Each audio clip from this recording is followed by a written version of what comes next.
Uh, Instead of having a long, drawn out, we'll just, this is one of those periods, uh, we should call it kind of a re-energized period. This title, as funny as it sounds, Masjid al-Islam strikes back, As-Sabiqun strikes back. That's really exactly what's going on. Now, historically, this is what we're going through is a normal process. The end of the last process, I would say, started 20 years ago. It started when we had our national conference here. It was a nice conference, except that Abdul Malik, Mukhtar and his wife, she started a fight with Brother Tufail's wife.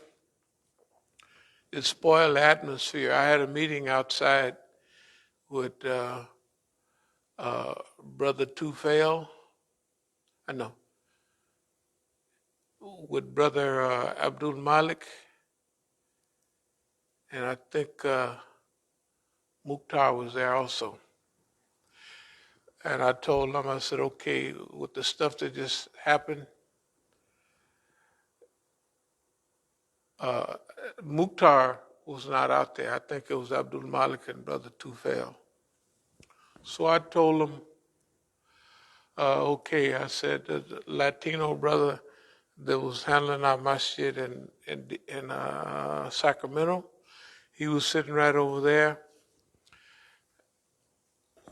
When I looked at everything that was going on, I just said, fine. I just looked around. I don't know if you remember. I looked around and I said, what did I say? Something about, yeah, I'm being stabbed in the back. Everybody, this is a big meeting. So yeah, I'm being stabbed in the back. And I said that because of the way they had gotten to a point to where they thought, okay, we got this now. Okay, Sister Bahia was in pocket down there and had been in pocket for a long time. They arranged the whole thing.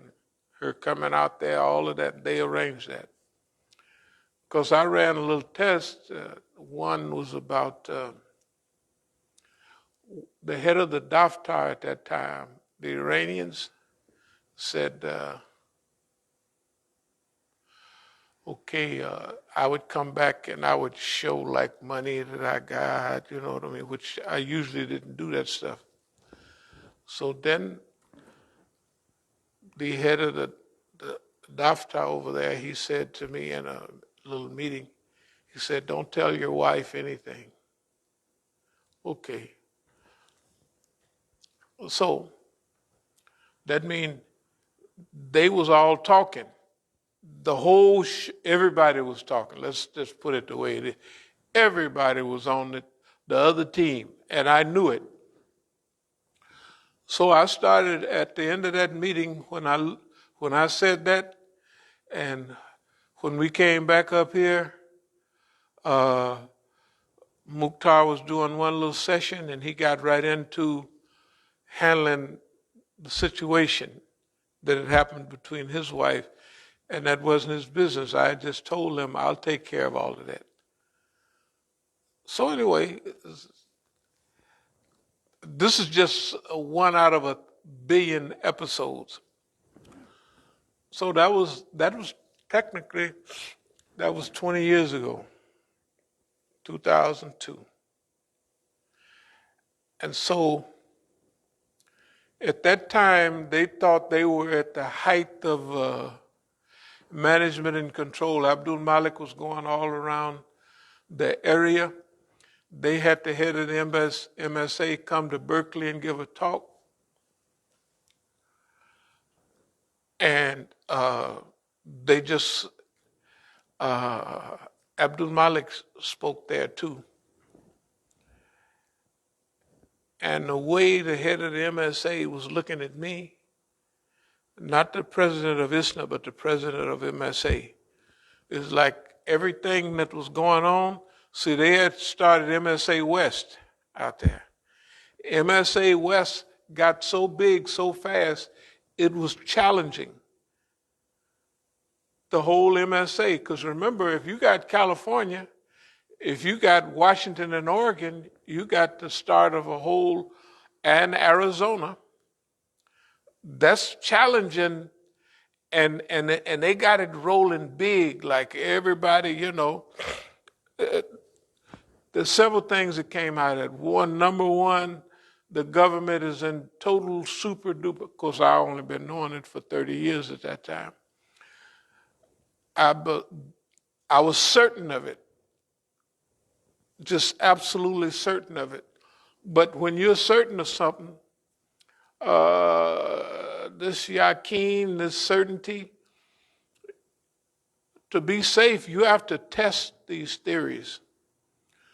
So I had a theory about if I kept pressing at home about I'm going overseas, I'm going to do this, to do that, and I come back with big money every time, sometimes 30,000, sometimes I don't. In fact, sometimes they would ask me how much you want. And I would say, well, I don't want to take 50,000. Alamudi had been arrested for having, so I just want a normal amount.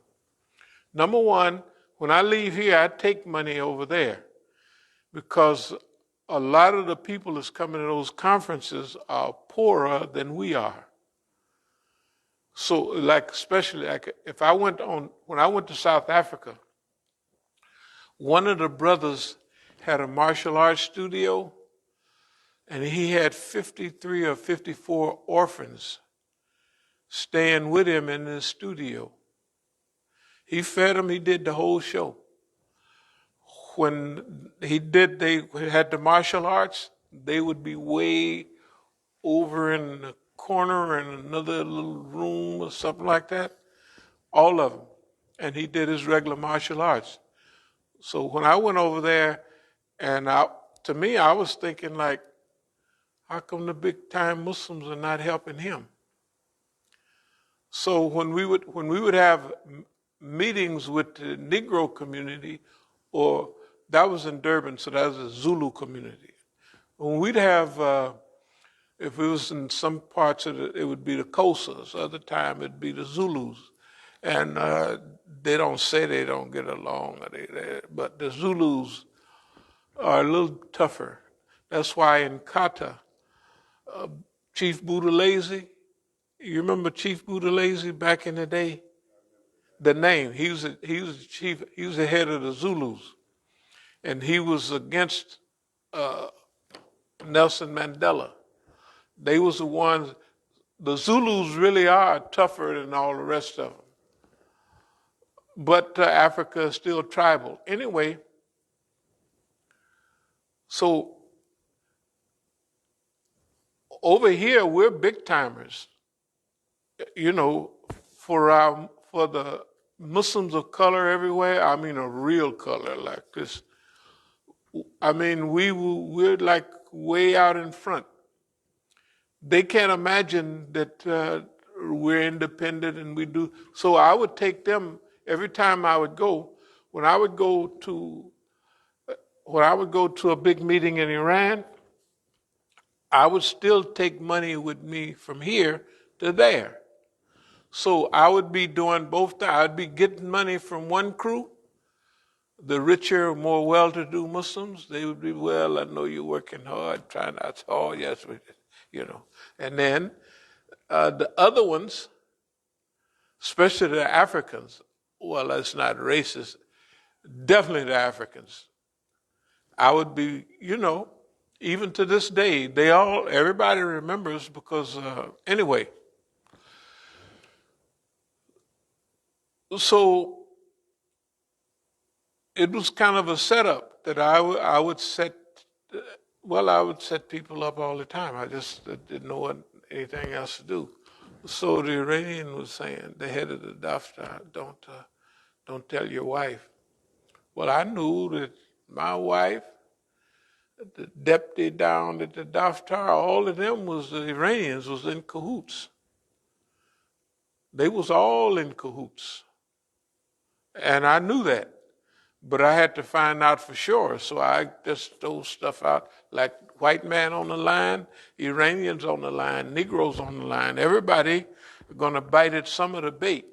And as soon as they bite it, they ain't going to know they hooked. But we're going to know it. Anyway, it was a lot of stuff. So I knew how this was going. So from 20 years ago, we said, when they came up and they did what they did right here, I said, okay, that's it. I mean, I didn't stand up and say it. I said, that's it. So over the years, by the time 4 or 5 years, we had to get up to 2008 before Abdul Malik gave his resignation, and said, that's it. Okay. But we gave lectures in 2005 and what have you. We said Oakland is a clearinghouse. I don't know if you remember that. A clearinghouse means that the way this stuff works is that like around us, they have to have coordination between the people who cooperate with the government. They have to, because if they have D.C. city police with informers, if they had a federal government with informers, if they have the CIA, then the FBI, and the NSA, if they have all of those with their individual agents in here, right, they'll be bumping into each other. So when we say they have to coordinate, that Oakland was a clearinghouse, they had to send everything through one place and through one person.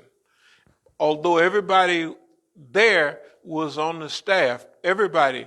That's the only way that everybody can leave after taking Bayer, and that's it. And the same thing here. Like I would have to ask, what did I ever do to anybody here? Do you remember anything in particular? Not a thing. Where's everybody at? And they leave mad. They don't leave like, well, I won't talk to you about this because, I'm thinking about this. They don't have none of that. They pack up and they gone. Right? Okay, so, and where they are. But anyway, so you do this stuff so long, you get used to it, you get comfortable with it, and after a while, technically you get to liking it. Because the way you do whatever you do best is learn how to like it. And learn how to appreciate it. Not only how to like the job, but like the people. The people that's involved, you believe it or not, you start liking them too. Because you train yourself. It's just training. And plus, it's not abnormal. It's normal. Everything is normal. For who we are, for what the system is, where the system is at, all of this stuff is normal, but it's normal plus. And we have such a wonderful, to be living during this period is a wonderful historical period. It's unbelievable. Anyway, let me get back to what I'm originally.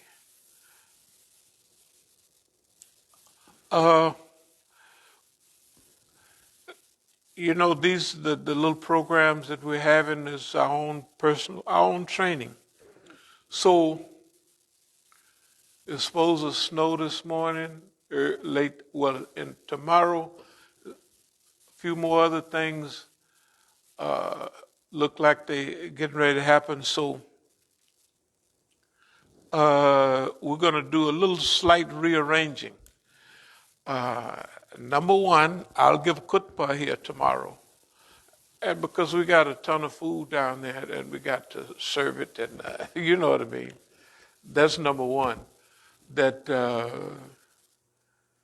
and the food seems to be good, and we don't just want to let it just go to waste, So we're going to have the food, but we're going to do. We're also going to do some recruiting for. We'll do it for the next few weeks, or do it as long as we need to. So the thing for y'all to do is call everybody. Yeah, we have a nice Juma tomorrow. It was closed last week.